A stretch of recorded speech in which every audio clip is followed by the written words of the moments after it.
الشيطان الرجيم بسم الله الرحمن الرحيم الحمد لله رب العالمين بارئ الخلائق أجمعين الحمد لله والصلاة على أهله الصلاة والسلام على سيد الأنبياء والمرسلين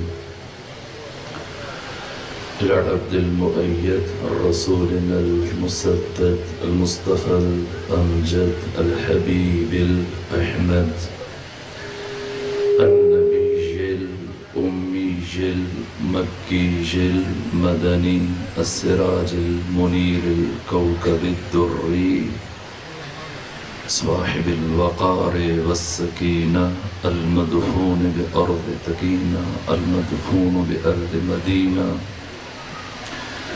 سيدنا ونبينا وشفيع ذنوبنا وطبيب قلوبنا وحبيب نفوسنا ومولانا أبي القاسم محمد المصطفى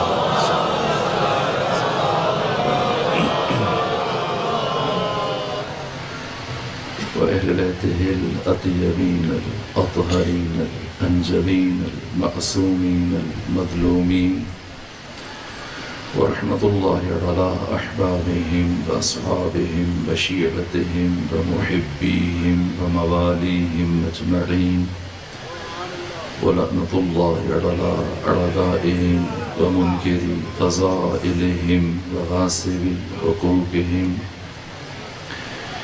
من يوم عداوتهم إلى الآن ومن الآن إلى قيام يوم الدين وبعد يوم الدين أما بعد فقد قال حق سبحانه في القرآن بسم الله الرحمن الرحيم يريدون ليطفئوا نور الله بأفواههم والله متم نوره ولو كره الكافرون صلوات بشي خاندان فاطمة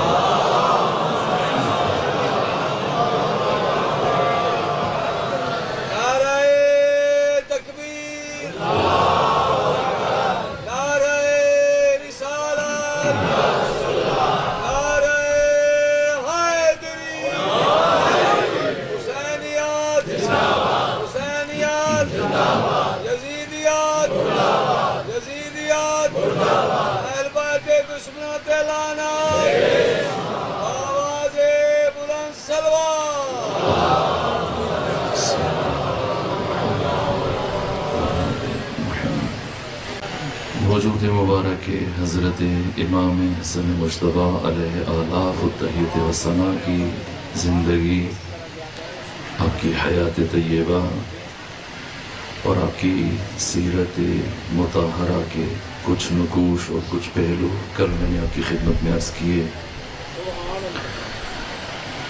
امام حسن مجتبی نہ فقط تاریخ اسلام بلکہ تاریخ انسانیت کی منفرد ترین شخصیت ہے۔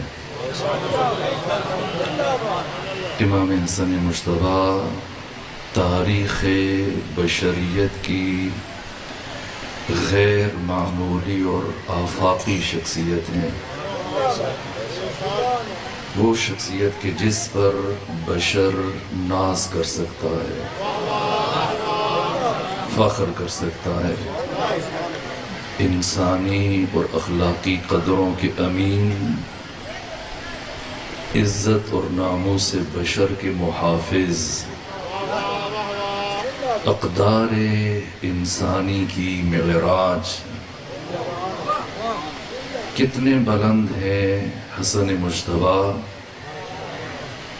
اگر دنیا کے دانشور، اسکالر، عالم، فلسفی، سیرت نگار، تاریخ نویس قامت حسن مجتبی کی بلندی کا ادراک کرنا چاہیں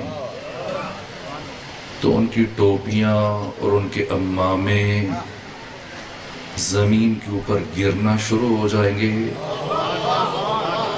لیکن کبھی بھی اوج عروج معراج اور رفعت حسن مجتبیٰ کا ادراک نہیں کر سکتے۔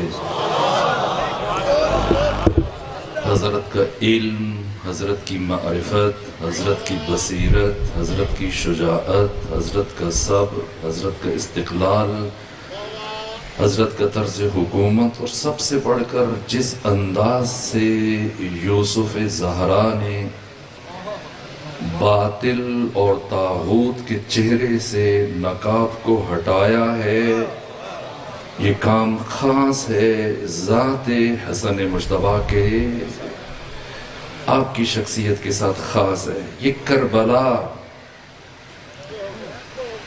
کہ ساری دنیا جس کربلا اور عاشورہ کی عاشق ہے، اور بادی النظر میں، پہلی نگاہ میں، سطحی دید میں جب انسان دیکھتا ہے تو وہ یہ سمجھنے لگتا ہے کہ کربلا کا آغاز حسین ابن علی سے ہوا اور اختتام ثانی زہرا پہ ہوا۔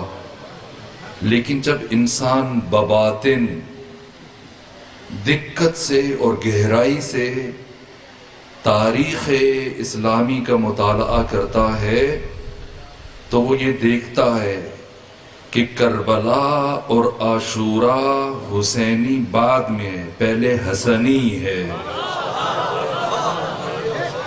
اگر امام حسن مجتبیٰ علیہ آلاف التحیت والثناء نے کربلا کی تمہید نہ رکھی ہوتی، کربلا کی بنیاد نہ رکھی ہوتی، کربلا کی اساس نہ رکھی ہوتی تو سید الشہداء کبھی بھی اپنے حصے کا معرکہ انجام نہ دے سکتے۔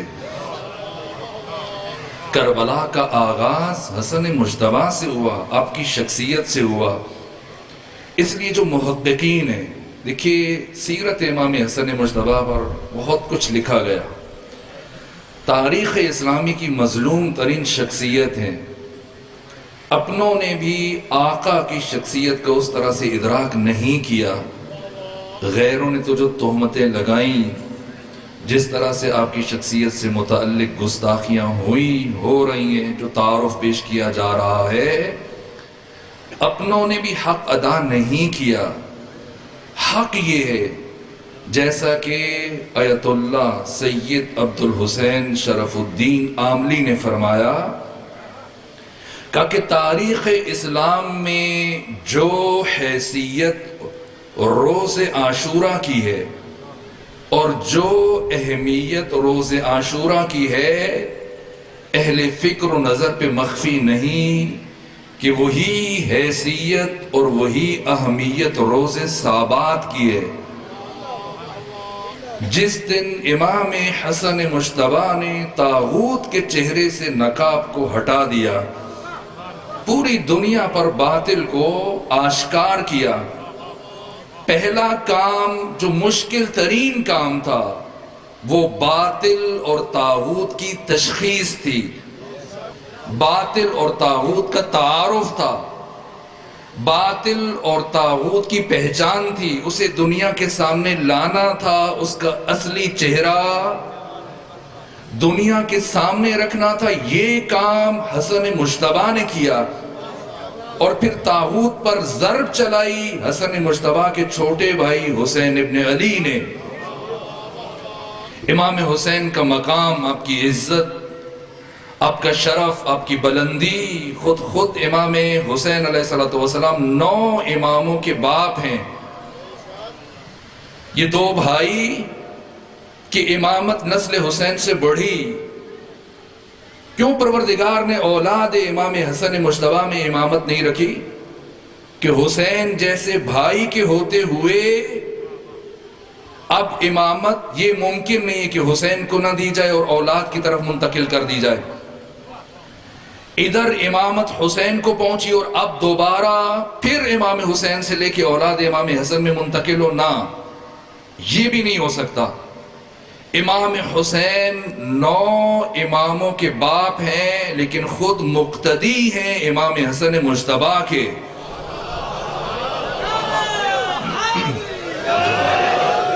امام حسین امام ہیں لیکن بعد کے اماموں کے لیے، خود امام حسین امام حسن کے مقابلے میں مقتدی کی حیثیت رکھتے ہیں. آپ کے مقتدا، آپ کے رہبر، آپ کے امام امام حسن مجتبی ہیں. امام حسن مجتبی تاریخ بشر کا عجیب ترین، پاکیزہ ترین، شریف ترین، غیور ترین، شجاع ترین کردار ہے. اب سمجھ سکتے ہیں کہ کس طرح سے امام حسن مجتبی نے طاغوت کے چہرے سے نقاب کو الٹا. ذرا 1400 سال پہلے تاریخ کے اوراق کی ورق گردانی کرتے ہوئے پہلے خود کو وہاں پہنچائیں. یہ ایسا موضوع ہے کہ جو عمومی محافل کے لیے مماثلت نہیں رکھتا، میرے لیے ممکن نہیں ہے، لیکن چند اشارے دوں اور پھر آپ کی زحمت کو تمام کرنا چاہتا ہوں. کچھ دوسرے پہلو عرض کروں گا، لیکن جس حد تک آپ سن سکیں ابتدائی مرحلے میں، جب تک کہ آپ تھک نہیں جاتے، میں 2 سے 3 باتیں تاریخی زاویے سے کروں تاکہ بہت سارے ایسے افراد کہ جو سمجھنے کی صلاحیت رکھتے ہیں وہ افراد محروم نہ رہ جائیں. کون ہیں امام حسن مجتبی؟ پہلے اس دور کو سمجھنا ہے، دور کیسا ہے، ہوا کیا، تاکہ سمجھ میں آئے کہ پھر امام حسن مجتبی نے کیا کیا ہے. دیکھیے بنو امیہ، یہ شجرہ ملعونہ کیسے شامل ہوا اسلام میں؟ جبکہ خود پیغمبر گرامی اسلام نے فرمایا کہ پروردگار نے بنو امیہ پر اقتدار کو حرام قرار دیا. کس طرح سے بنو امیہ دوبارہ اسلام کے نورانی پیکر میں داخل ہوئے؟ اتفاقاً ہو گیا.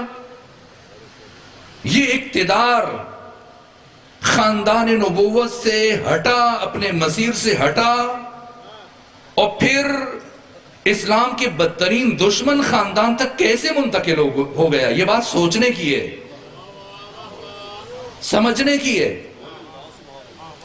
پہلی مرتبہ 14 ہجری میں بنو امیہ باقاعدہ طور پر اسلام میں ایک مقتدر کی حیثیت سے شامل ہوئے، اور سردار بنو امیہ کا بڑا بیٹا جس کا نام یزید تھا، امیر شام کا بڑا بھائی، 14 ہجری سے لے کر 18 ہجری تک 4 سال اس نے مسلسل شام میں حکومت کی.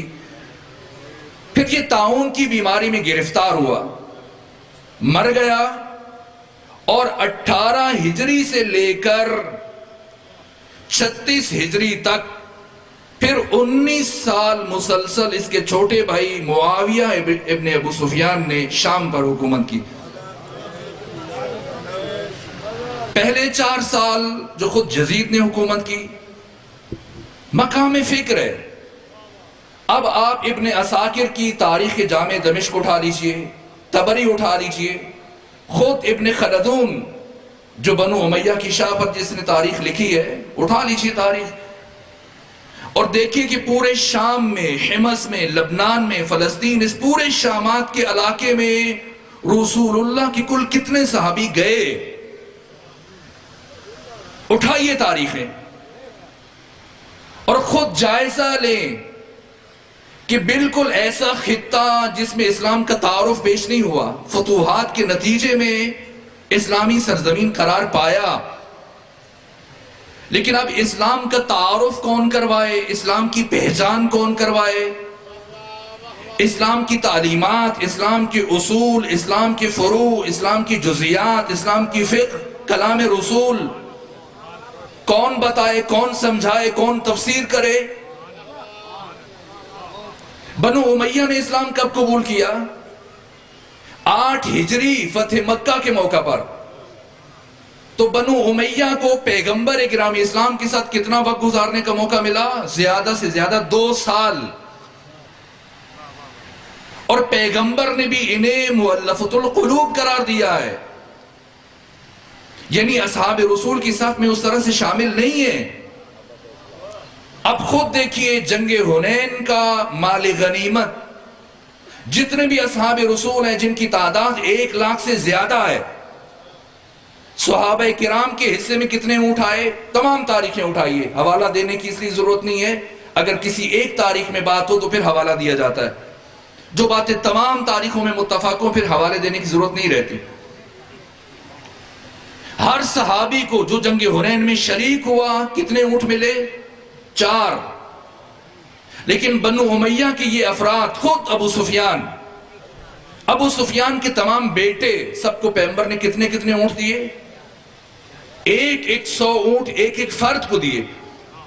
صحابہ پریشان ہو گئے، یا رسول اللہ جنگ تو ہم نے لڑی ہے، یہ تو تماشا دیکھتے رہے، پھر ہمیں 4 اونٹ دیے جا رہے ہیں، اور انہیں 100 اونٹ ایک فرد کو، باپ کو بھی، بیٹوں کو بھی، باقی افراد کو بھی۔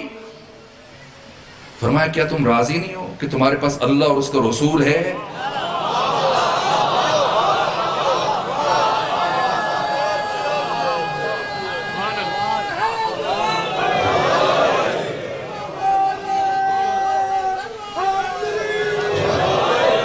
پیغمبر گرامی اسلام کی حکمت عملی ہے کہ کسی طرح سے دل نرم ہو، اسلام کے قریب آئیں، لیکن نہ، بظاہر اسلام کا لبادہ اڑا گیا، اسلام کی ردا اڑی گئی، بباطن دل اسی طرح سے زنگ آلود ہے، جو کفر اور نفاق پہلے سے سینوں میں تھا وہی موجود ہے، اظہار نہیں ہو رہا۔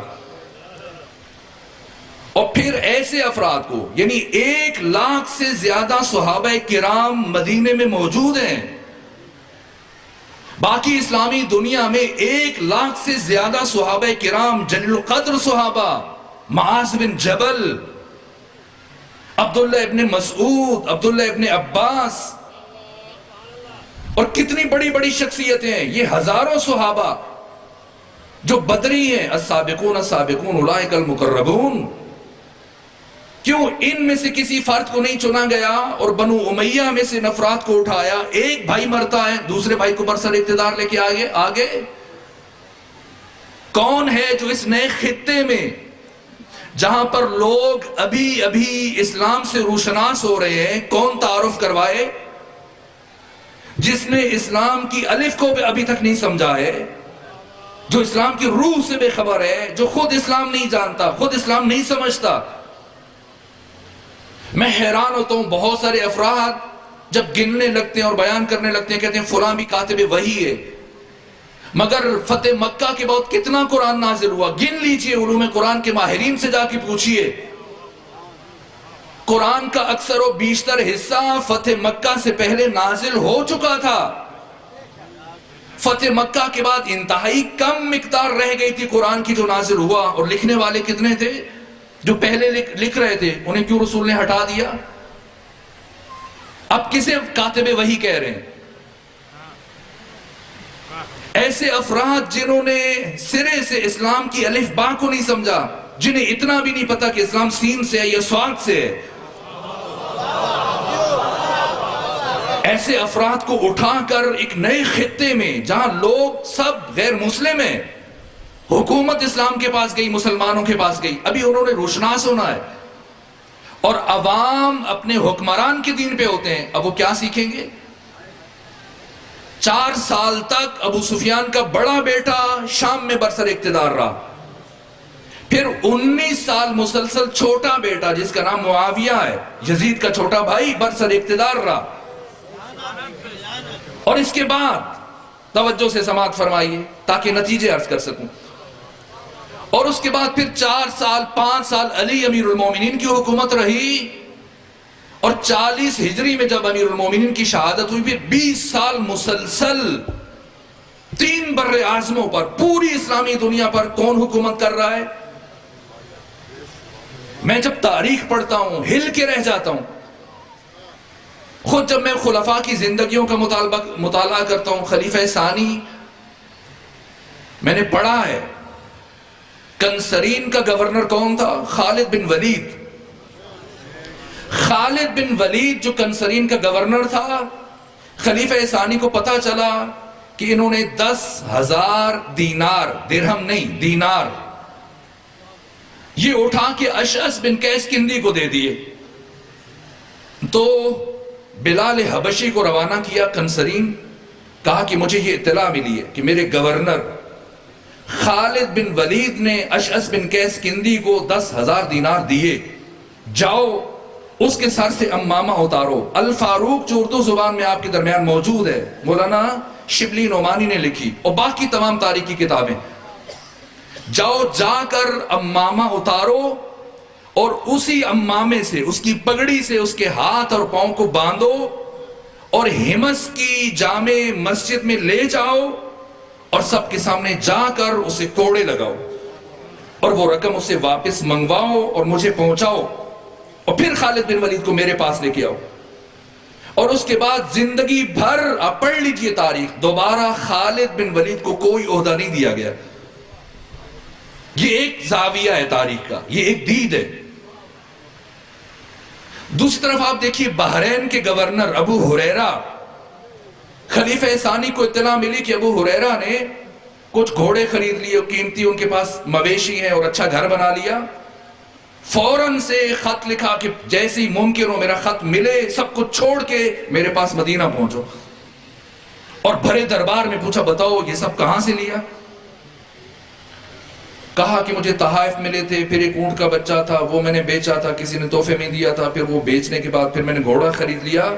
لیکن خلیفہ ثانی مطمئن نہ ہوئے، جس کے نتیجے میں کہا کہ وہ ساری رقم مجھے واپس کرو، اور اس کے بعد جو ہوا آپ پڑھیے تاریخوں میں، جب کہا کہ نہ یہ میرے ہیں میں نہیں دینا چاہتا، گھر سے زبردستی رقم اٹھوا لی، اور لیکن جب ابو ہریرہ نے کہا کہ میں نہیں دوں گا، یہ میری اپنی محنت کی کمائی ہے، تجارت ہے، کہ تجارت کے لیے سرمایہ چاہیے، تو گیا تھا تمہارے پاؤں میں جوتا نہیں تھا، کہاں سے لے کے آیا؟ اس کے بعد کیا ہوا؟ دربار میں شبلی نعمانی نے الفاروق میں لکھا، سب تاریخوں میں درج ہے، قمیص اتروائی، جبہ اتروایا، اور بھرے دربار میں سب کے سامنے اتنے تازیانے مارے کہ لو لوہان کر دیا۔ خود ٹھیک کیا ہے، عدالت کا تقاضا ہے، اگر تندی آ گئی ٹھیک ہے، اگر کوئی بیت المال میں تصرف کرے، لیکن ابو ہریرہ کے ساتھ ہم دیکھتے ہیں، خالد بن ولید کے ساتھ دیکھتے ہیں، یہ رویہ ہے۔ لیکن دوسری طرف جب ہم جاتے ہیں شام کی طرف، بنو امیہ کی طرف، پہلی بات کہ بزرگ اصحاب رسول کو چھوڑ کر بنو امیہ کو اقتدار میں شریک کرنا، اور ایک نیا خطہ، ایسی سرزمین جہاں کے رہنے والے سرے سے اسلام سے بے خبر ہیں اور حاکم کو دیکھ کر دین کی طرف بڑھیں گے، اور خود حاکم کو اسلام کے الف با کا نہیں پتا، ایسے افراد کے سپرد اقتدار کر دیا جانا، اور پھر مسلسل پیہم، یہاں تک کہ ایک مرتبہ جب امیر شام کے ساتھ ملاقات ہوئی تو خلیفہ نے کہا کہ میں آپ کو امر و نہی سے بالاتر سمجھتا ہوں، اگر ابو ہریرہ کو تازیانے مارے جا سکتے ہیں، خالد بن ولید کو ابو موسیٰ اشعری سے باس پرس کی جا سکتی ہے، تو آخر کیوں؟ یہ وہ سوالات ہیں جہاں پر تاریخ کا طالب علم آ کر پریشان ہو جاتا ہے۔ 23 ہجری تک صرف شام کی حکومت تھی، لیکن 23 ہجری کے بعد جب اقتدار بنو امیہ کے پاس آیا اور جناب عثمان بن عفان خلیفہ ہوئے، پوری پٹی، فلسطین، حمص، لبنان، کنسرین، یہ سارا خطہ ایک فرد کے سپرد کر دیا جاتا ہے، اور 12.5 سال مسلسل یہ حکومت رہی، علی امیر المومنین کی خلافت کے آغاز تک، لیکن حضرت کے کہنے پہ بھی دستبردار نہیں ہوئے، اور حضرت کی شہادت کے بعد پھر جیسی خلافت منتقل ہوتی ہے حضرت امام حسن مجتبیٰ کے پاس، اب ذرا سی آپ صورتحال سمجھ لیجئے کہ اسلامی سرزمین 40 ہجری تک کیا ہوا، اور 40 ہجری سے لے کے 60 ہجری تک، آغاز شہادت علی سے لے کر شہادت حسین تک، ان 20 سالوں میں اگر آپ یہ تاریخ نہیں پڑھیں گے، نہیں مطالعہ کریں گے، ہرگز ہم صلح امام حسن کی روح کو نہیں سمجھ سکتے۔ کیا ہوا میرے عزیزوں؟ جیسے ہی پیغمبر کی رحلت ہوئی، نقل حدیث پر پابندی لگ گئی، آپ حدیث رسول بیان نہیں کر سکتے، تمام تاریخیں اٹھائیے، میں بار بار عرض کر رہا ہوں، اگر کسی ایک تاریخ کی بات ہوتی تو میں حوالہ عرض کرتا، کوئی بھی تاریخ اٹھائیں، سب نے لکھا ہے نقل حدیث پہ پابندی ہے، یہاں تک کہ وہ صحابہ کرام جن کے دلوں میں، حافظوں میں، ذہنوں میں احادیث کی بڑی مقدار موجود تھی، ان کو مدینے میں پابند کر دیا گیا کہ اب باہر نہیں جا سکتے۔ لیکن یہ سلسلہ رہا، اور جیسی اقتدار بنو امیہ تک آیا، اس سے بڑا خطرناک کام شروع ہوا۔ اس سے پہلے یہی کہا گیا کہ ہمارے لیے قرآن کافی ہے، حدیث کی وجہ سے مسائل پیدا ہوتے ہیں، اختلافات پیدا ہوتے ہیں، نقل حدیث پر پابندی لگ گئی، اور احادیث کے جتنے بڑے بڑے مجموعے تھے جو صحابہ کرام نے لکھ رکھے تھے ان کو جلا دیا گیا. لیکن جب اقتدار بنو امیہ کے پاس پہنچا تو اب اس سے بھی بڑھ کر ایسے افراد کو منتخب کیا گیا جو عقیدے کے اعتبار سے یہودی ہیں، کعب الاحبار جیسے افراد، اور ان کو بیت المال سے بھاری رقوم دی گئی اور یہ ذمہ داری سونپی گئی کہ اب تم نئی حدیثیں گھڑو. وہ باتیں جو آج ہماری حدیثوں کی کتابوں سے اٹھا کر سلمان رشدی جیسے اور باقی جیسے افراد جنہوں نے اسلام کے خلاف، پیغمبر گرامی اسلام کی توہین کے خلاف کتابیں لکھی، یہ مواد کہاں سے آیا؟ وہ احادیث جو پیغمبر سے منسوب ہیں، کس طرح سے میں انہیں حدیث کہنا پیغمبر کی توہین سمجھتا ہوں، ایسی شرمناک باتیں کہ جو میں ممبر سے بیان نہیں کر سکتا، یہ کب آئیں اسلام میں؟ آغاز کہاں سے ہوا؟ اور پھر ایسی احادیث پیغمبر کے ساتھ ایسی باتیں منسوب کی گئیں جن سے لگے کہ بہت ہی ایک عام سطح کے انسان ہے، تاکہ اپنا معیار پیغمبر کے ساتھ برابر کیا جا سکے، اور کسی باشعور ذہن میں یہ سوال نہ اٹھے کہ پیغمبر جو اس مقام کے حامل تھے، اس فضیلت و شرف و عزت و عظمت اور کردار کے حامل تھے، ان کے ممبر پر بیٹھنے والا اتنا پست فرد. اس لیے اب احادیث سازی کی ایسی فیکٹریاں لگائی گئیں تاکہ گھڑی جائیں باتیں، اور رسول کو ایسا فرد دکھایا گیا جو انہی کے جیسا ہے. ان حالات میں جہاں پر ایک طرف پیغمبر کی سنت، آپ کی سیرت اور آپ کی حدیث، قرآن جسم ہے اور قرآن کی روح سنت رسول اللہ ہے، حدیث رسول ہے، اور جب احادیث رسول اور سنت رسول کے ساتھ اور کردار رسول کے ساتھ یہ ظلم ہوا ایک طرف، اسلام کی پہلی بڑی شخصیت کے ساتھ یہ ظلم ہو رہا ہے، اور اسلام کی دوسری بڑی شخصیت علی ابن ابی طالب علیہ السلام، آپ پر کیا ظلم ہو رہا ہے؟ برملا لعن ہو رہا ہے. جمعے کے خطبوں میں، شام کے ہر ممبر پر، ہر قریہ میں، ہر بستی میں جہاں بھی مسجد ہے، خطیب پر واجب ہے کہ وہ علی ابن ابی طالب علیہ السلام کی شان میں گستاخی کرے، گالیاں دے، لعن کرے. ان حالات میں اب بتائیں امام حسن مجتبیٰ کی امامت کا آغاز ہو رہا ہے.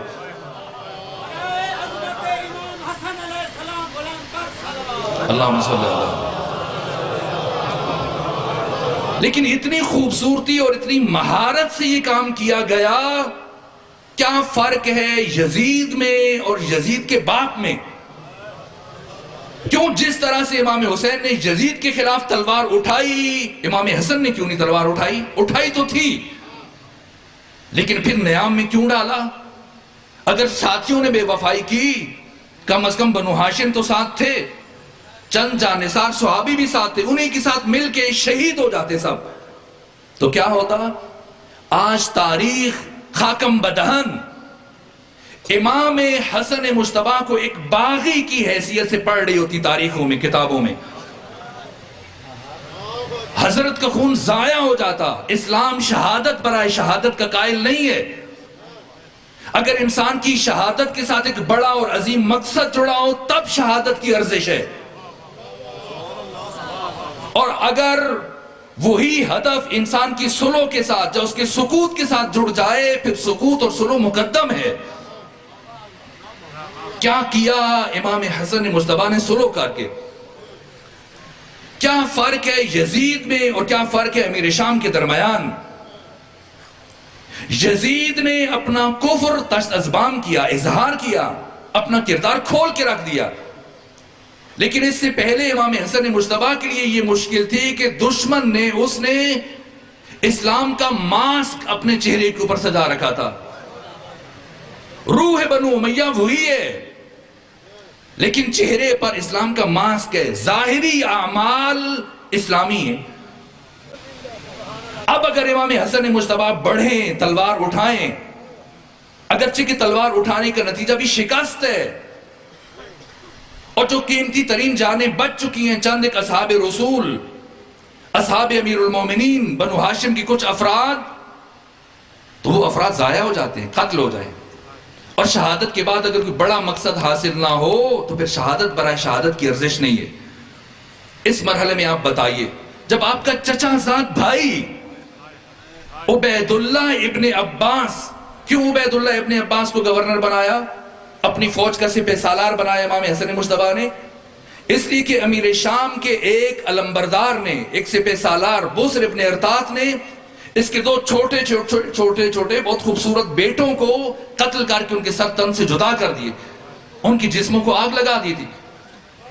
اس لیے امام حسن نے عبیداللہ ابن عباس کو اپنی فوج کا علمبردار بنایا تاکہ کم سے کم یہ کبھی امیر شام کے ساتھ مصالحت نہیں کرے گا۔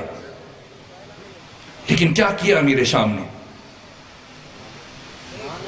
مخفی طور پر خطوط لکھے، گفتگو کی، مذاکرات کیے، رات کی تاریکیوں میں اپنے بندے بھیج کے اور وعدہ دیا کہ حسن کے ساتھ تمہیں رہ کے کیا ملے گا، تمہارے سپاہی تو خود میرے ساتھ سب مل چکے ہیں، افسر مل چکے ہیں،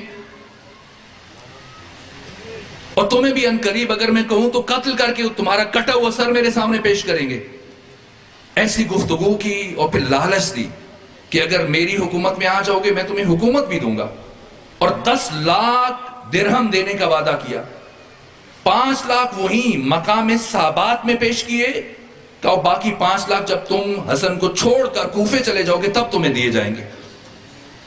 اب آپ بتائیے، وہ حسن مجتبیٰ جن کا سپہ سالار فوج کو چھوڑ کے چلا جائے، اور فوج کی کیفیت کیا ہے؟ 4 عناصر پر مشتمل ہے امام حسن مجتبیٰ کی فوج۔ یہ آپ کی عمدہ سماعت ہے، واقعاً عمومی مجالس میں ایسی گفتگو کرنا ممکن نہیں ہے، اور میں متردد تھا کہ میں یہ گفتگو شروع کروں یا شروع نہ کروں اور کچھ عام مطالب حضرت کی شخصیت کی بیان کر کے چلے جاؤں، لیکن میں آپ کی حسن سماعت کی داد دیتا ہوں۔ پروردگار آپ کی ان بہترین سماعتوں کو سلامت رکھے، پروردگار آپ کو عاشقان حسن مجتبیٰ میں سے قرار دے، پروردگار وجود مبارک امام حسن مجتبیٰ کے وسیلے سے آپ کی تمام پریشانی اور مشکلات کو آسان فرمائے۔ جو مومن آج کی شب اپنے دل میں کوئی حاجت اور دعا لے کے آیا ہے، دعا کرتا ہوں پروردگار اپنے محبوب امام حسن مجتبیٰ کے صدقے سے ہر مومن کے دل میں موجود دعا کو مستجاب فرما، ہر حاجت کو پورا فرما۔ تمام دعاؤں کی قبولیت کے لیے حضرت امام حسن مجتبیٰ کی عظمت پر بلند ترین صلوات بھیجیے۔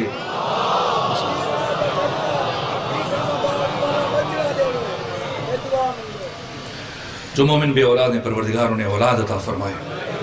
اب آپ بتائیے، ان حالات میں خود اپنا گورنر غداری کر رہا ہے، جو عناصر شامل ہیں ان میں سے خوارج ہیں، خوارج کا رئیس شمر ابن ذوالجوشن امیر شام سے مل چکا ہے۔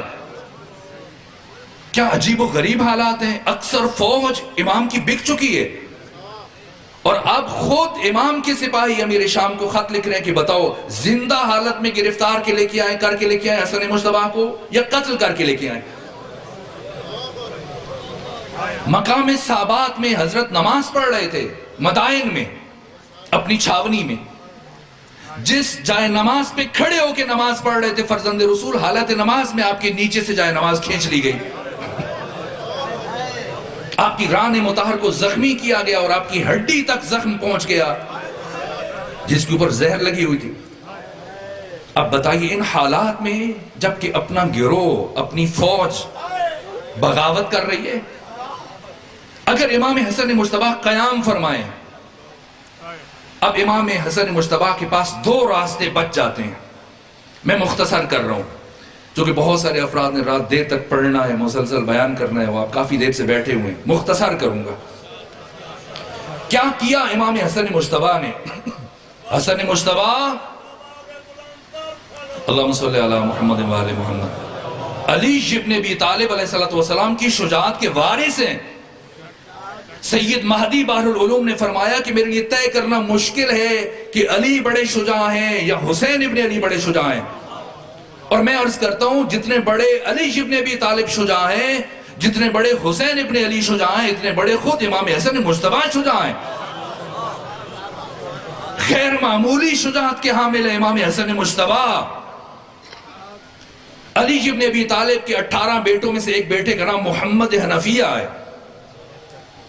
محمد حنفیہ ایک مرتبہ جب شام گئے معاویہ کے دربار میں، اور یہ گفتگو شروع ہوئی معاویہ کے ساتھیوں کے ساتھ، خود معاویہ کے ساتھ، کہ اس وقت سب سے بڑا پہلوان کون ہے، پوری اسلامی دنیا میں اس وقت سب سے زیادہ طاقتور شخص کون ہے؟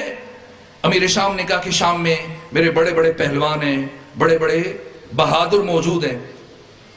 تو علی ابن ابی طالب کے بیٹے محمد حنفیہ نے کہا کہ ٹھیک ہے، ان کو بلاؤ اور میں یہاں بیٹھتا ہوں تمہارے دربار میں، اور ان سے کہو کہ میں بیٹھتا ہوں، سب مل کر مجھے اٹھائیں۔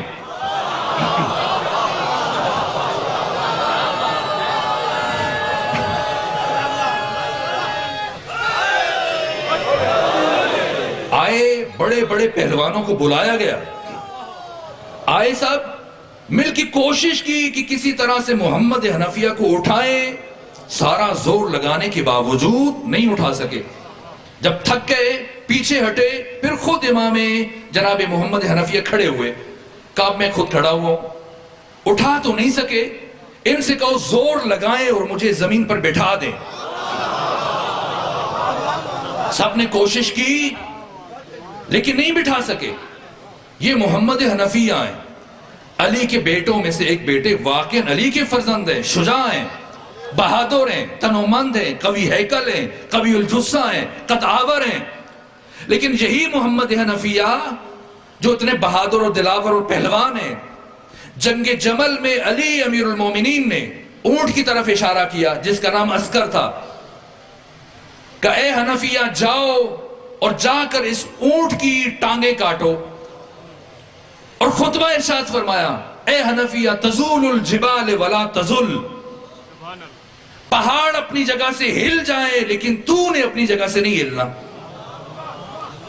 تدفل عرض قدمک، اپنے قدم زمین میں گاڑ لو، اپنے دانتوں کو مضبوطی سے بھینچ لو، اپنی کھوپڑی کو عاریتاً خدا کے راستے میں نثار کر دو، اپنی نگاہوں کو دشمن کے آخری فرد پر مرکوز کر دو، اور یہ یقین رکھو کہ فتح و نصرت صرف اور صرف اللہ کی طرف سے ہے۔ لیکن محمد حنفیہ نے کیا کیا؟ اتنے مضبوط ہیں، قوی ہیکل ہیں، حضرت نے خود سے خود اور زرہ پہنایا، روانہ کیا، اس کے باوجود جب کثرت سے تیروں کی بارش ہوئی محمد واپس آ گئے، دوبارہ کندھا تھپتھپایا کہ محمد حنفیہ آپ علی کے بیٹے ہو، جاؤ جا کے فتنے کی جڑوں کو کاٹ دو۔ دوبارہ اٹھے، گئے، کوشش کی، زور لگایا، لیکن اتنی کثرت سے تیروں کی بارش ہو رہی تھی کہ محمد حنفیہ مقاومت نہیں دکھا سکے، پلٹ کے آ گئے۔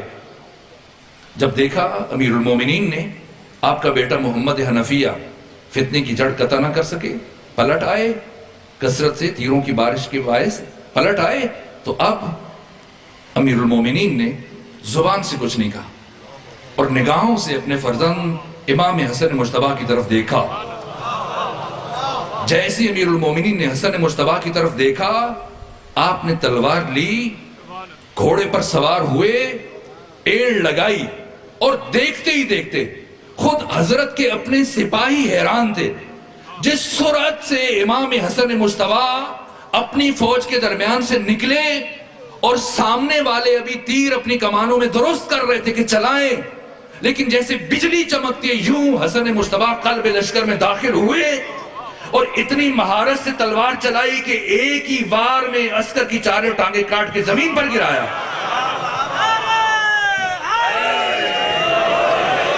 اور پھر اسی سرعت سے پلٹے اور تلوار کو اپنے بابا کے قدموں میں رکھ دیا، اور علی کے چہرے پر مسکراہٹ پھیل گئی۔ ادھر محمد حنفیہ امیر المومنین کا چھوٹا بیٹا شرمندہ ہے کہ مجھ سے جو کام نہیں ہو سکا، میں اتنا قوی الجثہ، اتنا قداور، قوی ہیکل، مضبوط اندام، اتنا قوی بدن، جو کام میں نہیں کر سکا حسن مجتبی نے ایک لمحے میں انجام دے دیا۔ اب پریشانی کی باعث ان کے چہرے سے پسینہ ٹپک رہا ہے اور زمین پر اپنی انگلیوں سے لکیریں کھینچ رہے کہ مجھ سے یہ کام نہیں ہو گیا، شرمندہ ہے۔ حضرت خوش تھے امیر المومنین، اور جب چھوٹے بیٹے پر محمد پر نگاہ پڑی تو کہا محمد پشیمان نہ ہو، پشیمان نہ ہو۔ لیکن کیسے؟ اب پسینہ گر رہا ہے، چہرہ زمین پہ گڑا ہے اور مسلسل زمین پہ لکیریں کھینچ رہے ہیں۔ فرمایا محمد پشیمان نہ ہو۔ جب دوسری مرتبہ کہا اور محمد حنفیہ کی طبیعت نہیں سنبھلی اور شرمندگی کا اظہار ہو رہا ہے، ایک مرتبہ علی کے چہرے پر جلال آیا، فرمایا محمد حنفیہ پشیمانی تب ہوتی ہے جب دو انسان برابر ہوں، تمہارا اور حسن مجتبیٰ کا کوئی تقابل نہیں ہے. تو میرا بیٹا ہے. حسن مجتبیٰ رسول اور بطول کا فرزند ہے.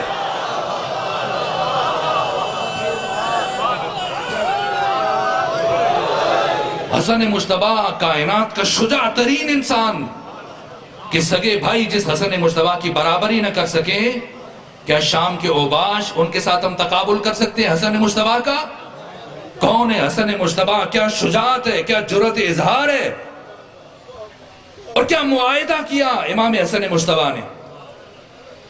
دشمن نے تو سفید کاغذ روانہ کیا کہ جو لکھے قبول ہے. 6 شرطیں لکھی ہیں. پتا تھا کہ دشمن قبول نہیں کرے گا، عمل نہیں کرے گا. پھر کیوں لکھی ہیں؟ اس لیے کہ کربلا کا پہلا کام امام حسن مجتبیٰ نے انجام دینا ہے. طاغوت اور باطل کو روشناس کرانا ہے. جو ماسک پہن رکھا ہے اس کو اتارنا ہے.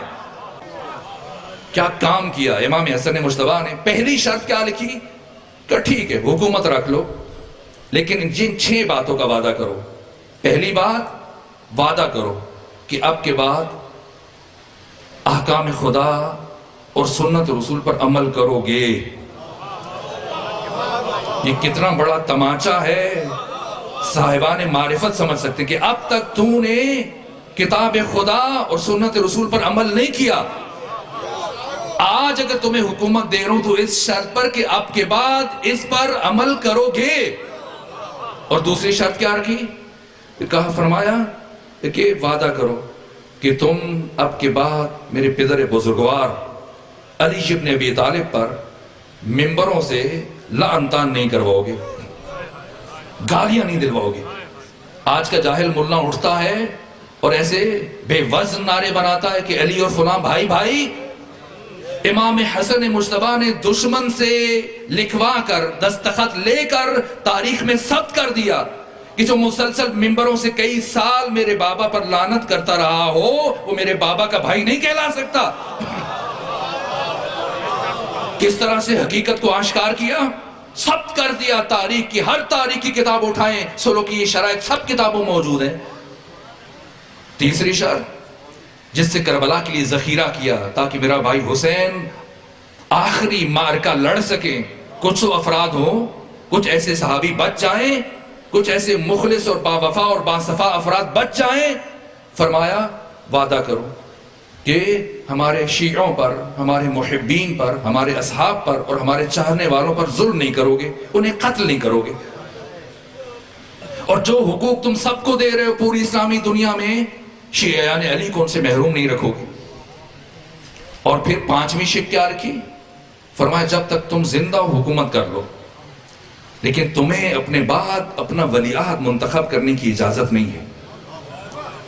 اگر میں زندہ ہوا تو میں خود حکومت کروں گا، اور اگر میں نہ رہا تو میرا چھوٹا بھائی حسین ابن علی حکومت کریں گے.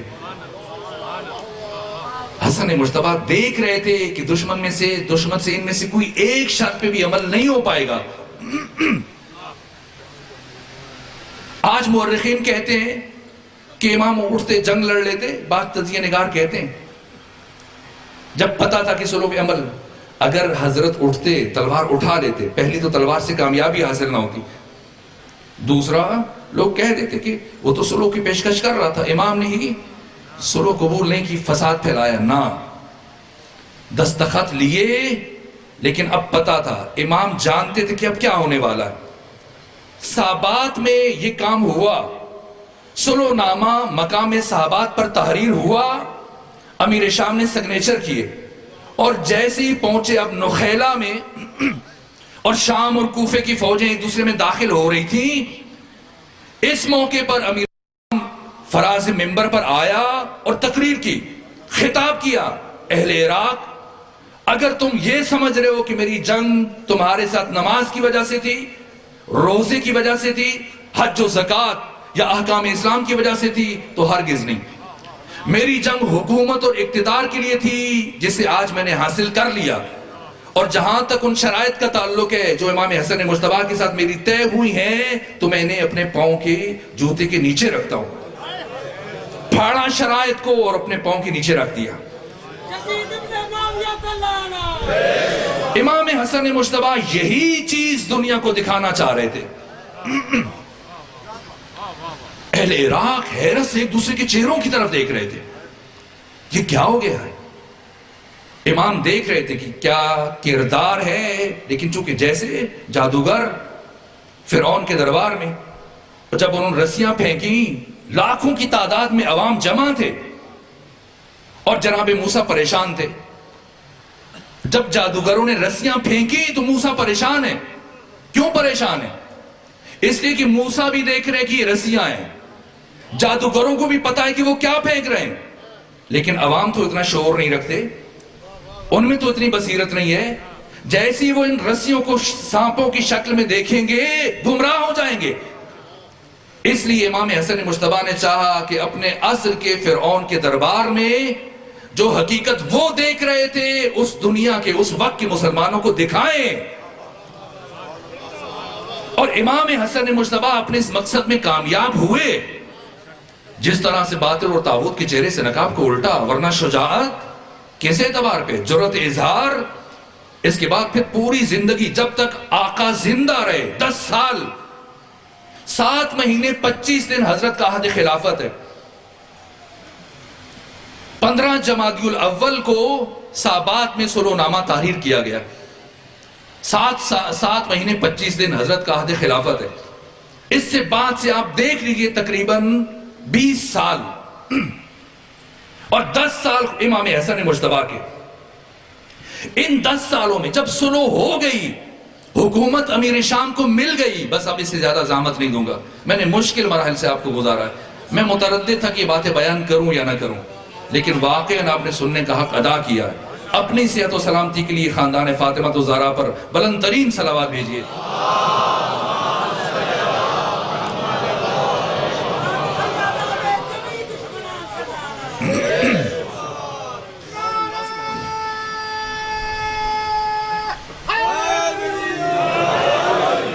میں نے بہت زحمت دی، اللہم صلی علی محمد وآل محمد۔ یہ مشکل مراحل ہیں، یہ تاریخ کے وہ اوراق ہیں جو بیان نہیں کیے جاتے، وہ بیان کرنے کے لیے بھی ہمت چاہیے ہوتی ہے، لیکن جیسے آپ نے ساتھ دیا ہے میری جرأت بھی بڑی ہے کہ نا ان مطالب کو تاریخ کے یہ گوشے بھی بیان کیے جا سکتے ہیں۔ یہ حسن مجتبیٰ ہیں، اللہ اکبر یا رسول اللہ، اللہم صلی علی محمد وآل محمد، اللہم صلی علی محمد وآل محمد، اللہم صلی علی محمد وآل محمد۔ پروردگار آپ سب کو سلامت رکھے، اپنی حفظ و پناہ میں رکھے، حوادث روزگار سے محفوظ اور معمون رکھے۔ یہ حسن مجتبیٰ سوچنا چاہیے کہ آخر جب صلح ہو گئی، اقتدار مل گیا، اب کیوں شہید کر رہا ہے؟ اب کیا مجبوری ہے کہ امام حسن مجتبیٰ کو شہید کرے؟ اس لیے کہ امام حسن مجتبیٰ کا وجود باطل اور طاغوت کو مسلسل بے نقاب کر رہا ہے۔ امیر شام جب مدینے میں آیا، سب کے سب نے یزید کی ولایت عہدی کے لیے تیار ہو رہے ہیں۔ بھیجا امام حسن کی طرف بھی بھیجا قاصد کو کہ انہیں بھی بلائیں، اور تجوریوں کے منہ کھلے ہوئے ہیں۔ آپ کو پتا ہے کہ خریدنے کے لیے کیا کیا دیا گیا، کتنی بڑی مقدار میں بیت المال کے انبار لگا دیے گئے، درم و دینار کے، کوفیوں کو، بصریوں کو، اہل حجاز، اہل مکہ، اہل مدینہ کو، اہل مصر کو خریدنے کے لیے۔ کون ہے حسن مجتبیٰ؟ ایک مرتبہ کسی کو روانہ کیا کہ انہیں بھی بلائے۔ امام حسن مجتبیٰ آئے، لیکن کافی دیر سے واپس پہنچے مسجد نبوی میں، غروب کے قریب کا وقت تھا۔ جیسے ہی امام حسن مجتبیٰ آئے، یہ غصے سے کھول رہا تھا۔ کہا مجھے پتا ہے آپ کیوں دیر سے آئے، اس لیے دیر سے آئے کہ میرے پاس جتنا مال پڑا ہے میں سارا اہل مدینہ میں تقسیم کر دوں، اور جب آپ آئیں تو میرے پاس کچھ نہ بچے اور اس طرح سے مجھے شرمندہ ہونا پڑے۔ لیکن حسن مجتبیٰ یاد رکھنا، انا ابن ہندن، میں ہند کا بیٹا ہوں، ہند کا بیٹا ہوں، آئندہ سے خیال رکھیے گا۔ اور اب امام حسن مجتبیٰ کس جلال و عظمت کے ساتھ امیر شام کے پہلو میں آ کے بیٹھے، جیسے ہی بیٹھے اس نے دوسرا زبان کا وار کیا، کہا حسن مجتبیٰ انا خیر منکا، اے حسن مجتبیٰ میں آپ سے افضل ہوں، بہتر ہوں۔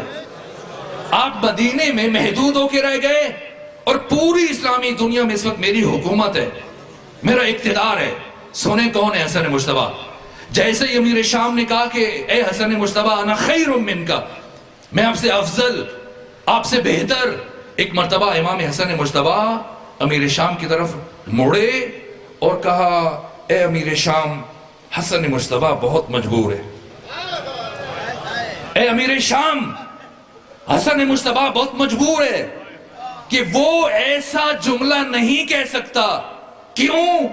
اس لیے کہ حسن مجتبی تجھ جیسے شخص کے ساتھ تقابل کرنا اپنی توہین اور بے ادبی سمجھتا ہے۔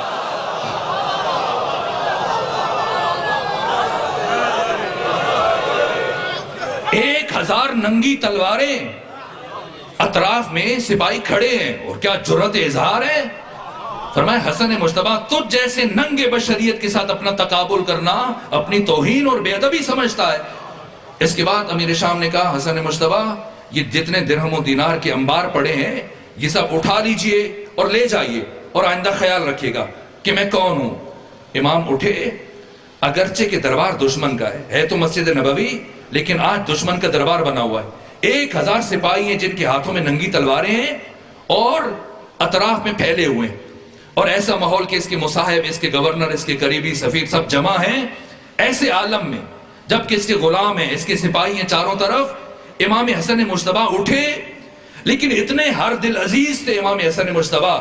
میں نے سیرت کی کتابوں میں پڑھا ہے جب بھی حج کے سفر میں حضرت اپنی سواری سے پیدل اترتے تھے، کسی میں جرأت نہیں ہوتی تھی کہ امام کی موجودگی میں وہ گھوڑے پر سوار ہو کے جا سکے۔ یہاں تک کہ رسول اللہ کے بڑے بڑے صحابہ جیسے ہی دیکھتے تھے امام حسن مجتبی پیدل چل رہے ہیں، فوراً سواریوں سے نیچے آ جاتے۔ اتنا عشق تھا اہل مدینہ کے دلوں میں امام حسن مجتبی کے لیے کہ گھر کے سین میں جس کی دیوار نسبتاً کم تھی، ایک حصہ مہمانوں کے لیے رکھا ہوا تھا، جب آ کے بیٹھتے تو اتنے چاہنے والوں کی بھیڑ جمع ہو جاتی کہ گزرنے والوں کی راستہ کو گزرنا مشکل ہو جاتا تھا۔ مجبوراً امام حسن مجتبی اٹھ کے گھر تشریف لے جاتے تھے۔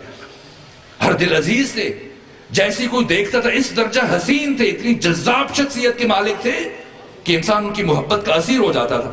اب امام اٹھے ہیں، دربار ایک طرح سے دشمن کا ہے، سپاہی، امراء، غلام سب دشمن کے۔ جیسے ہی امام اٹھے، امیر شام کا ایک غلام جلدی سے آگے بڑھا، پہلے امام کا چہرہ بغور دیکھتا رہا، اور جب امام اٹھے تو صورت سے بڑا آگے اور جا کر امام کی جوتیاں سیدھی کرنے لگ گیا۔ اور جیسے ہی اس نے امام کی جوتے سیدھے کیے، امام اپنے پاؤں کو اپنے نالین میں لے کے گئے، اور اس کے بعد اس غلام کی طرف دیکھا اور کہا یہ جو مال پڑا ہے اٹھا لے، یہ تمہاری اجرت ہے۔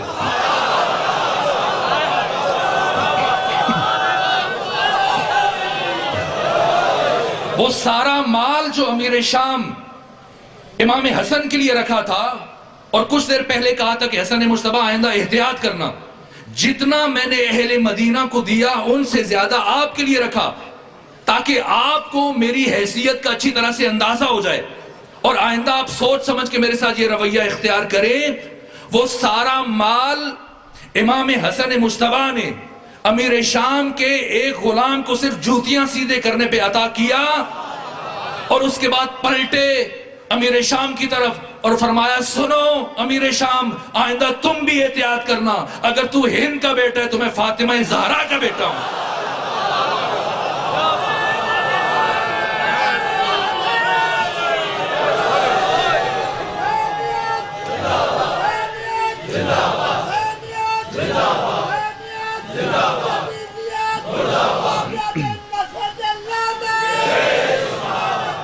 یا اللہ یا اللہ،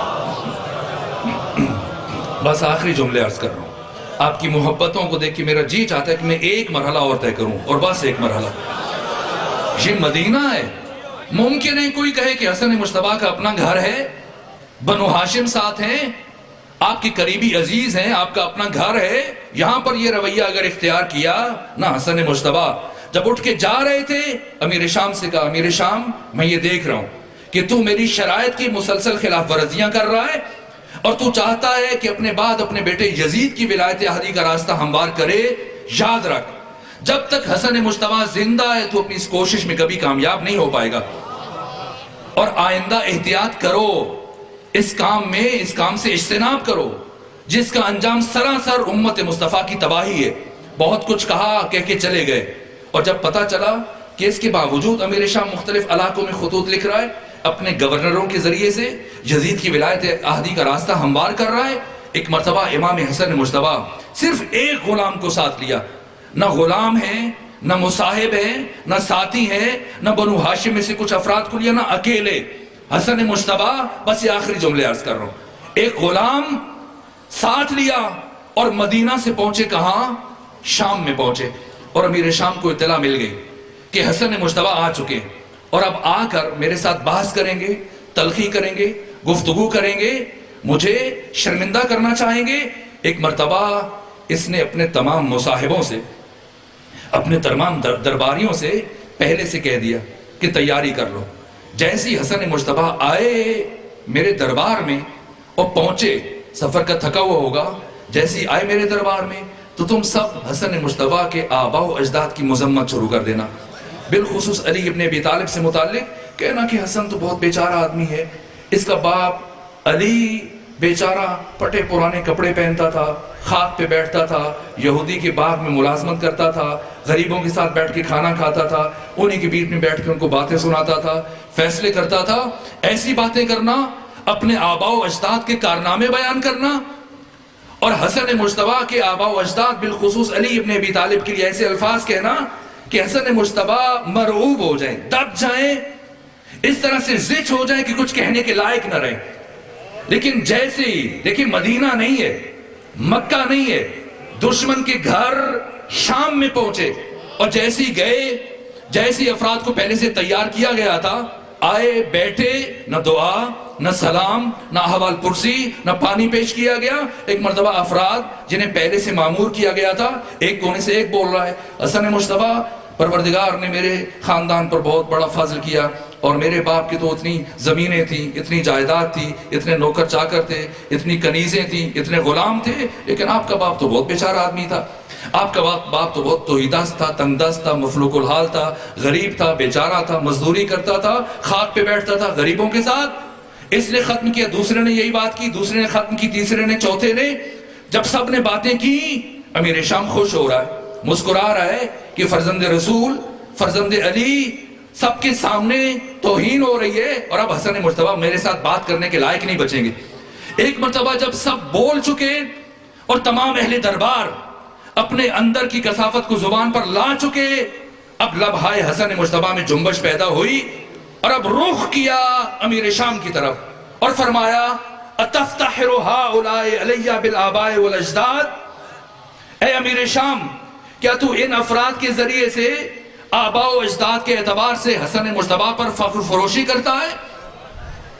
کہو ان سب سے کہ آئیں، پہلے میں تمہارے دربار میں سب کے سامنے اپنے تمام آباء و اجداد، اپنے باپ علی سے لے کر آدم تک، اپنی ماں فاطمہ سے لے کے حوا تک، اپنے تمام اجداد اور اپنی تمام ماؤں کا کردار تمہارے دربار میں سب کے سامنے بیان کرتا ہوں، اور تو ان سے کہے کہ باری باری آ کر اپنی اپنی ماؤں کا کردار حسن مجتبیٰ کے کان میں بیان کریں۔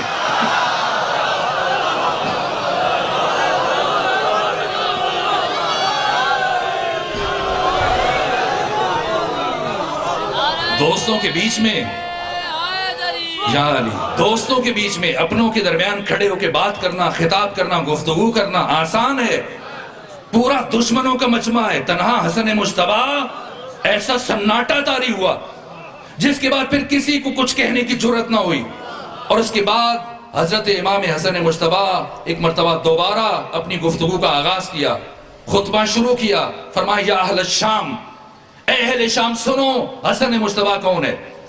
لو قمت علی ھذا المقام حولا فحولا، اگر میں اسی مقام پر کھڑا ہو جاؤں اور کئی سال کھڑا رہوں، وَأَذْكُرُ مَا آتَانَ اللَّهُ مِنْ فَضْلِهِ، اور ان فضائل کا بیان کروں جو اللہ نے میرے خاندان پر نازل کیے ہیں، کئی سال مسلسل بیان کرنے کے باوجود لم احصیہا، میں ان کا شمار نہیں کر سکتا. اور پھر اس کے بعد اپنا تصرف بتایا، اپنی ولایت تکوینی کا اظہار کیا. پہچانو کون ہے حسن مجتبیٰ. فرمایا سنو اہل شام، تم شام کی حکومت پر اترا رہے ہو، سنو. لو شئتو لجعلت العراق شاما والشام عراقا، میں حسن مجتبیٰ اگر چاہوں تو شام کو عراق بنا دوں، عراق کو شام بنا دوں. والرجل امرأة والامرأة رجلا، مرد کو عورت بنا دوں، عورت کو مرد بنا دوں. کتنا بڑا دعویٰ ہے یا علی، کتنا بڑا جملہ ہے کہ اگر چاہوں تو مرد کو عورت بنا دوں، عورت کو مرد بنا دوں. حضرت جب اپنے خطبے میں اس مرحلے پہ پہنچے، فقام رجل من الحضار، حاضرین میں سے ایک شخص کھڑا ہوا اور کہا یا ابن ابی تراب من یقدر علی ذالک، اے ابو تراب کے بیٹے حسن مجتبیٰ، کس میں اتنی طاقت ہے کہ اتنا بڑا دعویٰ کر سکے؟ حضرت نے عجیب جواب دیا. فنظر الامام الیہ شزرا، امام نے خیرہ نگاہی سے اس کی طرف دیکھا اور کیا عجیب جملہ ارشاد فرمایا، اما تستحیین ان تقضی بین الرجال،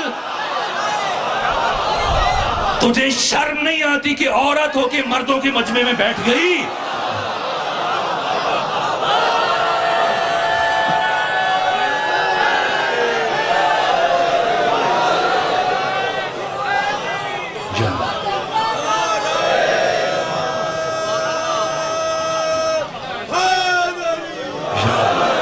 کون ہے حسن مجتبیٰ؟ کیا مقام ہے؟ سورہ یاسین کے آخر میں کیا پڑھتے؟ اذا اراد اللہ شیئا ان یقول له کن فیکون. اللہ کون ہے؟ جب وہ کسی شے کا ارادہ کرتا ہے تو کہتا ہے کن، ہو جا، فیکون، تو وہ ہو جاتی ہے. خمینی بت شکن نے اس آیت کی تفسیر میں کیا کہا؟ کہ اللہ کا ارادہ کرنا وہی کہنا ہے، کہنا وہی ہو جانا ہے. اور حسن مجتبیٰ اللہ کے ارادے کا مظہر.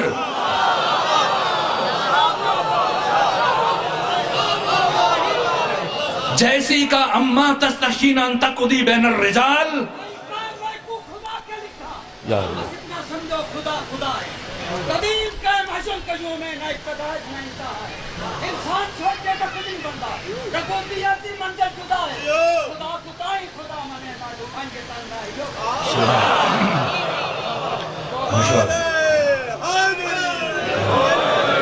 عزت الہیہ کا مظہر، غیرت الہیہ کا مظہر، جمال خدا کا مظہر، مشیت خدا کا مظہر، رضا الہیہ کا مظہر، قدرت خدا کا مظہر حسن مجتبیٰ. جیسی فرمائے اما تستحشین ان تقضی بین الرجال، شر نہیں آتی عورت ہو کے مردوں کے مجمع میں آ گئی، جس لمحے کہا اسی لمحے جنس بدل گئی. اب کیا کہوں، میدان سے بھاگی، جیسے ہی دربار سے نکلی. ایک مرتبہ امام نے فرمایا ناد الامام ونقبہا، امام نے پشت سے آواز دی سزا پوری سنو، تو عورت بنی ہے تو وہ کیا کرے جو گھر میں بیٹھی ہے؟ کیا اب ایک گھر میں دو عورتیں زندگی گزاریں گی؟ جا قد سارت عیالو کے رجلن، وہ عورت جا جس کی اب تک تو شوہر بنا رہا وہ اب مرد بن چکی ہے، جاؤ بیوی کی حیثیت سے زندگی گزارو. اب وہ تو چلا گیا یا چلی گئی، لیکن پچھلے والوں کو جو بیٹھے تھے دربار میں ایک مرتبہ سام سوکھ گیا، پریشان ہے، کیا کریں، سناٹا ہے. اب کسی میں جرات نہیں ہے کوئی ایک لفظ بھی زبان سے ادا کرے.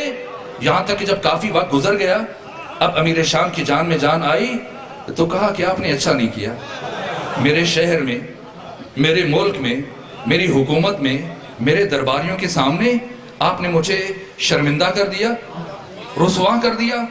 میرے گھر میں آ کر امام نے ایک مرتبہ فرمایا اے لکڑی کے تخت پر بیٹھ کر فخر فروشی کرنے والے سن. حسن مجتبیٰ کون ہے؟ اے لکڑی کے تخت پہ بیٹھ کے لوگوں کے جسموں پر حکومت کرنے والے سن. ان العرش سریری، عرش پروردگار تخت ہے حسن مجتبیٰ کا. والاحمد ضمیری، اور میرے ضمیر کا نام محمد مصطفیٰ ہے.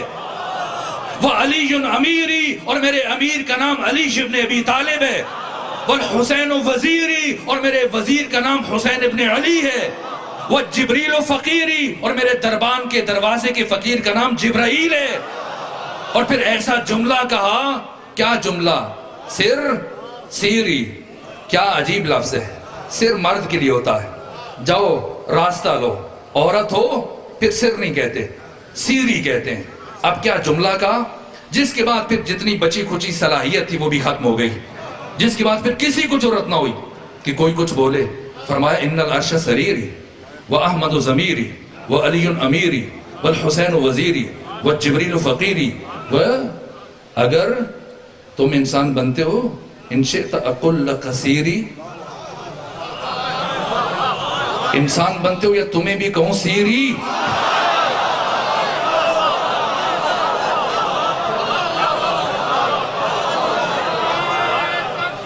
اللہ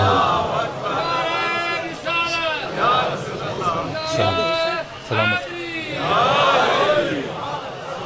اب ان کی محبت ہے۔ اللہم صلی اللہ۔ بس میرے عزیزوں، اس سے زیادہ زحمت نہیں دوں گا۔ اب یا اللہ، خوب، اگر ہو گیا ہوتا تو شاید اچھا ہی ہو گیا ہوتا، لیکن بس اب ختم کریں۔ اب امیر شام میں اتنی جرأت نہیں کہ ایک لفظ بھی کہے، لیکن کبھی کبھی پتیلی سالن سے زیادہ گرم ہو جاتی ہے، دیچ کی سالن سے زیادہ گرم ہو جاتی ہے۔ امیر شام تو خاموش ہوا، لیکن مروان بن حکم بول پڑا اور کہا، امیر شام، میں آپ کے ضعف کی داد دیتا ہوں، آپ کی ہمت اور حوصلے کی اور آپ کی برداشت کی داد دیتا ہوں کہ حسن مجتبیٰ کی اتنی بڑی گستاخی کے باوجود آپ خاموش ہیں۔ اگر آپ کی جگہ میں ہوتا تو میں حسن مجتبیٰ کا سر اس کے تن سے جدا کر دیتا۔ جیسی امام حسن مجتبیٰ نے یہ جملہ سنا، اب رخ موڑا مروان بن حکم کی طرف، اور کیا عجیب جملہ کہا۔ کیا فرمایا؟ فرمایا، اے رسول اللہ کے بیٹے کو قتل کی دھمکی دینے والے، تو نے رات اسے قتل کیوں نہ کیا جو تمہارے حرم کے ساتھ تمہارے حجرے میں موجود تھا؟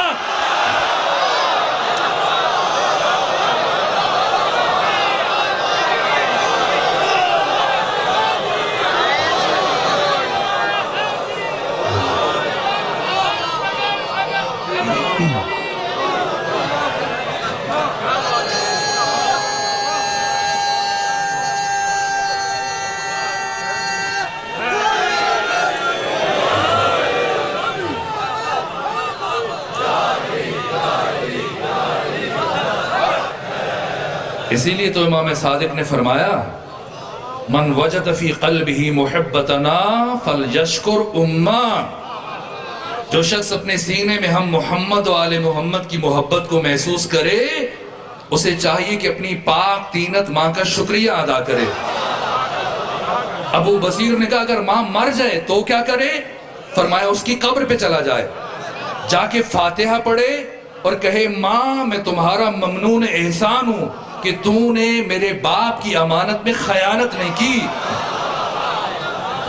اسی لیے تو پیغمبر نے فرمایا تھا، جنگ خیبر کی فتح کے بعد پیغمبر صحابہ کرام سے فرماتے تھے کہ اپنے بچوں کو لے جا کر وہاں کھڑے ہو جایا کرو جس گلی سے علی گزر رہے ہیں، اور جب علی سامنے آئے تو اپنے بچے سے پوچھا کرو، اتحب ھذا الفتى، اتحب ھذا الفتى، کیا تجھے اس جوان سے محبت ہے؟ اگر بچہ کہے ہاں ہے تو ٹھیک ہے، اور اگر کہے نہیں تو گھر جا کر اس کی ماں کو طلاق دے دو۔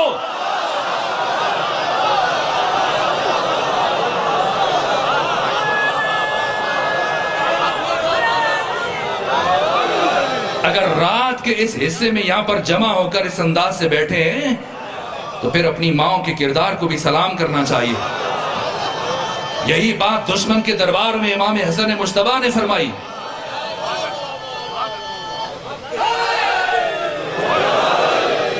مروان بن حکم نے جیسے یہ گستاخی کی، کیا جواب دیا؟ اور اس کے بعد جو جملہ کہا، بس ختم کر رہا ہوں، آخری جملہ عرض کروں، کہا، اے مروان ابن حکم، تمہاری مثال اس مچھر کی سی ہے کہ جو کھجور کے درخت پہ آ کے بیٹھتا ہے تو بیٹھنے کے بعد یہ کہتا ہے کہ اب ذرا احتیاط کرنا، اب ذرا سنبھل کے رہنا کہ میں اڑنے لگا ہوں۔ جب اڑنے لگتا ہے تو کہتے ہیں ذرا سنبھل کے، احتیاط کرنا، میں اڑنے لگا ہوں، جانے لگا ہوں۔ تو کھجور کا درخت اس مچھر کو جواب دیتا ہے کہ مجھے تمہارے بیٹھنے کا ہی کب پتہ چلا تھا کہ تمہارے جانے سے مجھے کچھ فرق پڑ جائے گا۔ اے امیر شام، فرزند رسول کے سامنے تمہاری حیثیت ہی کیا ہے کہ تو حسن مجتبیٰ کے ساتھ گفتگو کر سکے، کلام کر سکے؟ بس یہی باتیں تھی میرے عزیزو۔ اس طرح سے دشمن کے گھر میں جا کر جب اس کو بے نقاب کر رہے ہیں، رسوا کر رہے ہیں، اب امیر شام کے پاس اور کوئی راستہ نہیں بچا، اور رسول اللہ کے اس فرزند کے راستے سے ہٹائے۔ بہت وقت گزر گیا، اس لیے چند جملے عرض کروں گا۔ روم سے زہر منگوایا، کیسا زہر ہے؟ اگر اس زہر کا کچھ حصہ ایک بڑے تالاب میں گرا دیا جائے تو اتنی شدت تھی اس زہر میں کہ ساری مچھلیاں چند لمحوں میں تڑپ تڑپ کے مر جائیں۔ اگر کسی جانور کے پاؤں کے ساتھ صرف باندھ دیا جائے، کھلایا نہ جائے، تو وہ بھی چند لمحوں کے بعد تڑپ تڑپ کے مر جائے۔ یہ زہر بھیجا گیا اور کس کے ذریعے؟ اشعث بن قیس کندی کے ذریعے اسے پہنچایا گیا کہ تم اپنی بیٹی جعدہ بنت اشعث تک پہنچاؤ اور کسی طرح سے حسن مجتبیٰ کے کھانے میں شامل کر دیں۔ دن بھر حالت روزہ میں تھے، کیسا عجیب افطار ہے۔ جعدہ نے کھجور میں بھی زہر ڈال دیا، انگور میں بھی زہر ڈال دیا، شربت میں بھی زہر ڈال دیا، تاکہ فرزند رسول جو بھی اٹھا کے کھائیں حضرت کی رحلت ہو جائے۔ ایک مرتبہ حضرت نے انگور کا دانہ لیا، پھر شربت کا ایک گھونٹ لیا، اتنا شدید زہر تھا، جیسے یہ ہونٹ سے حلق سے گزرا اترا، ایک مرتبہ حضرت کی زبان پہ یہ کلمات جاری ہوئے، اِنَّا لِلَّهِ وَإِنَّا إِلَيْهِ رَاجِعُونَ۔ اٹھے جعدہ کے گھر سے، کہاں جا رہے ہیں؟ ام فروہ کے حجرے کی طرف جا رہے ہیں۔ پہنچے، جب ام فروہ نے دیکھا کیا عالم ہے، اب ماما اتر کے گلے میں آ چکا ہے، ہونٹوں پہ خون کے نشان ہیں، چہرے کا رنگ زرد ہے، جسم لڑکھڑا رہا ہے۔ ایک مرتبہ ام فروہ آگے بڑھی، امام حسن مجتبیٰ کو لے جا کے بستر پہ بٹھایا۔ ایک مرتبہ حسن مجتبیٰ فرماتے ہیں، اے ام فروہ، جائیے قاسم کو بھیجیے، جا کر میرے بھائیوں کو اور میری بہنوں کو باخبر کر دیں کہ اب حسن مجتبیٰ کے پاس وقت بہت کم ہے۔ ایک مرتبہ قاسم کو چند سال عمر ہے، جو عمر سکینہ کی کربلا میں ہے وہی عمر قاسم کی مدینے میں ہے۔ 3-3.5 سال سے میں بس 2 جملے عرض کروں گا، سکت نہیں ہے کہ تفصیلی مسائل عرض کر سکوں۔ جناب قاسم نے اپنی ماں ام فروہ سے پوچھا، جا کے چچا سے کیا کہوں، جا کے پھوپھیوں سے کیا کہوں؟ ایک مرتبہ ام فروہ نے قاسم کا گریبان چاک کیا، زمین سے مٹی اٹھائی، قاسم کے بالوں میں ڈالی، کب چلے جاؤ، کچھ بتانے کی ضرورت نہیں ہے۔ زینب، ام کلثوم اور حسین اور باقی بھائی جب دیکھیں گے خود ہی سمجھ جائیں گے کیا قیامت آئی ہے۔ ایک مرتبہ جیسی حسین، باقی بھائی بہنیں سب تشریف لائے، حسن مجتبیٰ کی نگاہ پڑی ثانیہ زہرا پر، وہ اگالدان، وہ تشت جس کے اندر جگر کے ٹکڑے کٹ کٹ کے گرے تھے کچھ دیر پہلے۔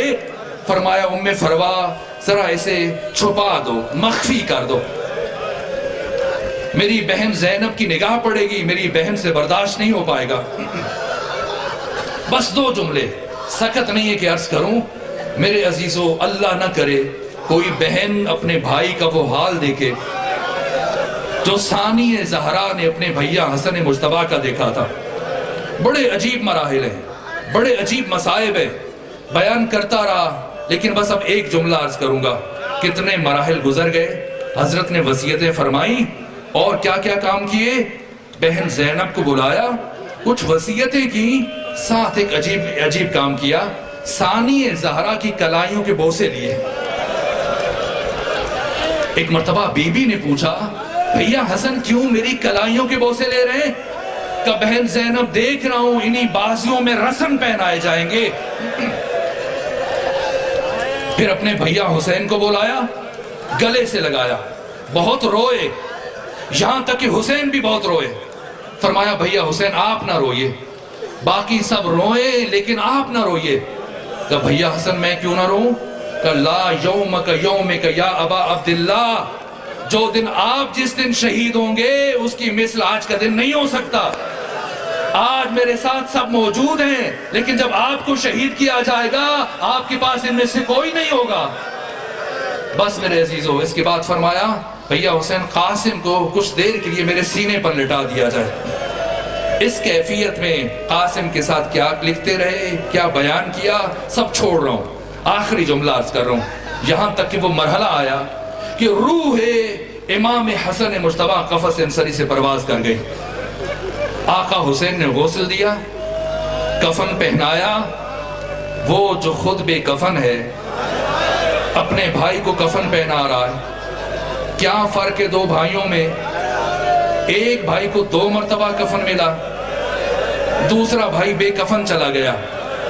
لیکن جب حسن مجتبیٰ کو پہلا کفن ملا اس کا رنگ سفید تھا، دوسرا کفن کیوں دینا پڑا؟ اس لیے کہ اب اسی سفید کفن کا رنگ سرخ ہو چکا تھا۔ کیا ہوا؟ ایک مرتبہ جب غسل و کفن دے چکے، جنازہ گھر سے اٹھا، پہنچے مسجد نبوی میں، حرم رسول اللہ کے پاس، آقا حسین نے خود جنازہ پڑھوایا۔ جیسے ہی جنازہ پڑھا چکے اب دفن کا مرحلہ آیا۔ ایک خاتون تھی، خچر پر سوار تھی کہ یہاں میں حسن مجتبیٰ کو دفن نہیں ہونے دوں گی۔ مروان بن حکم موجود تھا، دوسرے افراد موجود تھے۔ ایک مرتبہ ابو الفضل عباس بنو ہاشم کے جوان آگے بڑھے کہ کون ہے فرزند رسول کو یہاں پر دفن ہونے سے روکنے والا؟ کس میں اتنی جرت ہے؟ حسین ابن علی نے فرمایا میرے بھائی حسن کی وصیت تھی کہ خون خرابہ نہیں ہونا چاہیے، اگر یہاں دفن نہ ہونے دیا جائے تو مجھے میری ماں کے پہلو میں جنت البقیع میں دفن کر دیا جائے۔ ایک مرتبہ جب جنازہ اٹھا، کچھ شریر افراد ایسے تھے بنو امیہ سے، کسی کے اشارے پر انہوں نے ایک مرتبہ تیروں کی بارش برسا دی۔ کچھ تیر بنو ہاشم کو لگے، کچھ تیر اس جنازے میں لگے۔ آپ بھی شبیہ بناتے ہیں، میں ان دنوں میں ملتان میں دیکھتا رہا، مختلف مقامات پر تابوت کی شبیہ لے کے آتے رہے آپ، لیکن کیا فرق ہے؟ آپ کبھی بھی اس کی شبیہ نہیں بنا سکتے، اس لیے کہ آپ جو بھی تابوت لے کے آتے ہیں اس تابوت کے اندر تیر پیوست ہوتے ہیں، لیکن حسن مجتبیٰ کے جسم اطہر میں تیر پیوست ہوئے تھے۔ شہادت کے بعد ایک مرتبہ حسن مجتبیٰ کے جسد مطہر کو اٹھایا گیا۔ یہ پہلا جنازہ ہے تاریخ بشر کا جو واپس اپنے گھر کی طرف پلٹ رہا ہے۔ جیسے یہ جنازہ بنو ہاشم کی گلی میں داخل ہوا، ایک مرتبہ ثانیہ زہرا تڑپ گئی کہ فضا میرا کلیجہ میرے منہ کو آ رہا ہے، یہ کیسا شور ہے، یہ کیوں یہ لوگ واپس گھر کی طرف آ رہے ہیں؟ لیکن تھوڑا سا وقت گزرنے کے بعد دونوں دروازوں کے پٹ کھلے اور یہ دروازہ گھر کے اندر داخل ہوا۔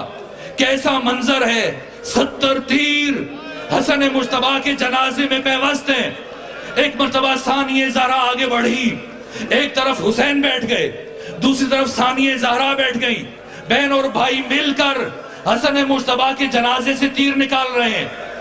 یہ 10 ہجری ہے، 50 ہجری ہے، اور 10 سال گزرنے کے بعد جب 61 ہجری آئی اور 11 محرم کے دن جب بیویوں کو محملوں پر سوار کیا گیا، جب بیویوں کو اونٹوں پر سوار کیا گیا اور جیسی پتھروں کا ایک ڈھیر آیا، ثانیہ زہرا نے خود کو اونٹ کی بلندی سے زمین پر گرایا، ہاتھ تو پسے گردن بندھے ہوئے تھے، بی بی نے اپنی کوہنیوں سے پتھروں کو ہٹانا شروع کیا اور کہا بھیا حسین مجھے معاف کر دینا، کل انہی ہاتھوں سے میں نے اپنے بھائی حسن مجتبیٰ کے جسم سے تیر نکالے تھے، اگر آج میرے ہاتھ آزاد ہوتے تو تیرے جسم میں یہ ٹوٹے ہوئے تیر نہ بچ جاتے۔ اللہ لعنت اللہ علی القوم الظالمین وسیعلم